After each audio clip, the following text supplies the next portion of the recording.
Friends, எல்லாருக்கும் வணக்கம். இன்றைக்கி நம்மளோட சேனலில் ஒரு சிம்பிளான வெரைட்டி ரைஸ் ரெசிபி தான் நம்ம பார்க்க போகிறோம். இப்போ மாம்பழ சீசன் போயிட்டுருக்கு, அதனால் மாங்காய் வச்சு சிம்பிளான மாங்காய் சாதம் ரெசிபி தான் நான் உங்களுக்கு செஞ்சு காமிக்க போகிறேன். இந்த மாங்காய் சாதம் பார்த்தீங்கன்னா நான் ஃப்ரெஷ்ஷாக மசாலாலாம் வறுத்து பவுடர் பண்ணியிருக்கிறதுனால நல்ல ஃப்ளேவர்ஃபுல்லாக புளிப்பு காரம் கலந்து செம்ம டேஸ்ட்டாக இருக்கும். வாங்க எப்படி பண்ணுறதுன்னு பார்க்கலாம். இதில் மெஷர்மெண்ட் கப்புக்கு 1 கப் புழுங்கல் அரிசியில் நான் சாதம் வடித்து வச்சுருக்கேன். இந்த சாதம் கொஞ்சம் சூடாக இருக்கும்போதே இதோட ஒரே 1 டீஸ்பூன் நல்லெண்ணெய் விட்டுட்டு நல்லா கலந்துக்கோங்க. நீங்கள் பாஸ்மதி அரிசியில் கூட இது பண்ணலாம். இப்போ கலந்தாச்சு. இப்போ அடுத்ததாக நம்ம இந்த மாங்காய் சாதத்துக்கு ஒரு ஃப்ரெஷ்ஷான மசாலா ரெடி பண்ண போகிறோம். அதுக்கு தேவையான பொருட்களை வறுத்துக்கலாம். அதுக்காக கடாயில் ஒரே 1 டீஸ்பூன் எண்ணெய் விட்டுக்கோங்க. எண்ணெய் நல்லா சூடானதும் 1 டேபிள் ஸ்பூன் கடலைப்பருப்பு, 1 டேபிள் ஸ்பூன் உளுந்து, ஒரே 1 டீஸ்பூன் தனியா, ஒரு 1/4 டீஸ்பூன் வெந்தயம் போட்டுட்டு கொஞ்சம் நல்லா வறுத்து விட்டுக்கோங்க. இதோடவே காரத்துக்காக 2 காஞ்ச மிளகாவும் சேர்த்துக்கோங்க. சேர்த்துட்டு நல்லா வறுத்துக்கோங்க. உங்களோட காரத்துக்கு ஏற்ற மாதிரி நீங்கள் காஞ்ச மிளகா போட்டுக்கோங்க. இப்போ இந்த கடலைப்பருப்பும் உளுந்தும் நல்லா வறுபட்டு செவந்து வந்ததுக்கப்புறமா கடைசியாக தான் நம்ம எள்ளு சேர்க்கணும். எள்ளு ஒரே 1 டேபிள் ஸ்பூன் போட்டுக்கோங்க. நான் வெள்ளை எள்ளு போட்டிருக்கேன், நீங்கள் கருப்பு எள்ளு கூட போட்டுக்கலாம். கருப்பெள்ளு போட்டால் கொஞ்சம் சாதத்தோட கலர் மாறும், அவ்வளோதான். இப்போ எள்ளெல்லாம் கொஞ்சம் நல்லா வறுபட்டு வெடித்து வந்ததுக்கப்புறமா இதை நல்லா ஆற விட்டுட்டு ஒரு மிக்சி ஜாருக்கு மாற்றிக்கலாம். இப்போ இதை நம்ம நல்லா பவுட்ரு பண்ணி எடுத்துக்கலாம். இப்போ அரைச்சி எடுத்துகிட்டு வந்தாச்சு. இதை ரொம்ப பவுடராக அரைக்கக்கூடாது, கொஞ்சம் இந்த மாதிரி கொரப்பாக இருக்கிற மாதிரி அரைச்சி எடுத்துக்கோங்க. இப்போ நம்ம தாளிச்சிடலாம்.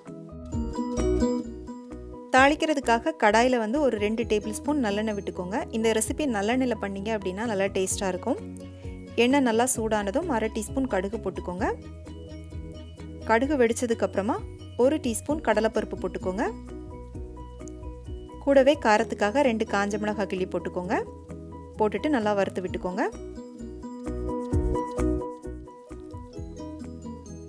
இப்போ இதோட 1 டேபிள் ஸ்பூன் வேர்க்கடலை சேர்த்துக்கலாம். கூடவே ஒரு 4-5 பல் பூண்டை தோல் உரிச்சிட்டு சின்ன சின்னதாக கட் பண்ணி போட்டுக்கோங்க.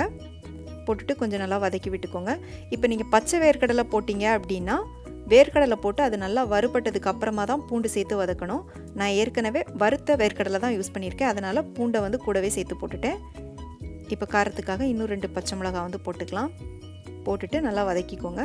பச்சை மிளகாவும் பூண்டும் நல்லா வதங்கினதுக்கப்புறமா கடைசியாக ஒரு 1/4 டீஸ்பூன் பெருங்காயத்தூள் சேர்த்துக்கோங்க. பெருங்காயத்தூள் சேர்த்துட்டு லைட்டாக ஒரு தடவை நல்லா கலந்துக்கோங்க. இந்த பெருங்காயம் கொஞ்சம் நல்லா வறுபட்டு வாசனை வந்ததும் இதோட நம்ம மாங்காய் சேர்த்துக்கலாம்.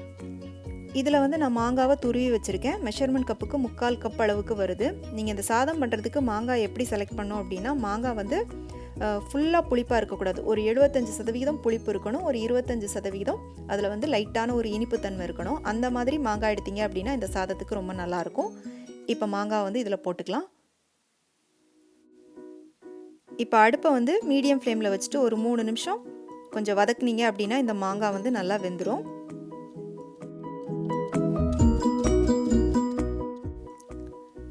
இப்போ மாங்காய் வதங்கி கொஞ்சம் நல்லா சாஃப்ட் ஆயிடுச்சு.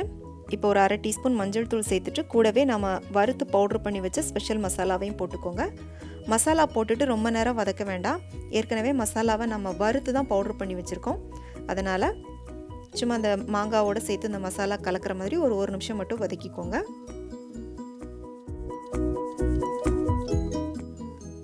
இப்போ தேவையான அளவுக்கு உப்பு சேர்த்துக்கலாம். உப்பு சேர்த்துட்டு நல்லா கலந்துக்கோங்க. நான் ஏற்கனவே சாதத்தில் உப்பு சேர்த்து தான் வேக வச்சு வச்சுருக்கேன், அதனால் இந்த மாங்காய்க்கு மட்டும் தேவையான அளவுக்கு நான் உப்பு சேர்த்துருக்கேன். இப்போ உப்பு சேர்த்து நல்லா கலந்துட்டு கடைசியாக ஒரு 1/2 கப் அளவுக்கு துருவின தேங்காய் போட்டுக்கோங்க. தேங்காய் போட்டுட்டு திரும்பவும் நல்லா கலந்து விட்டுக்கோங்க. தேங்காய் போட்டுட்டு நீங்கள் ரொம்ப நேரம்லாம் வதக்க வேண்டாம், லைட்டாக ஒரு தடவை கலந்து விட்டுட்டு நம்ம வடித்து வச்ச சாதத்தை இதோட போட்டுக்கலாம்.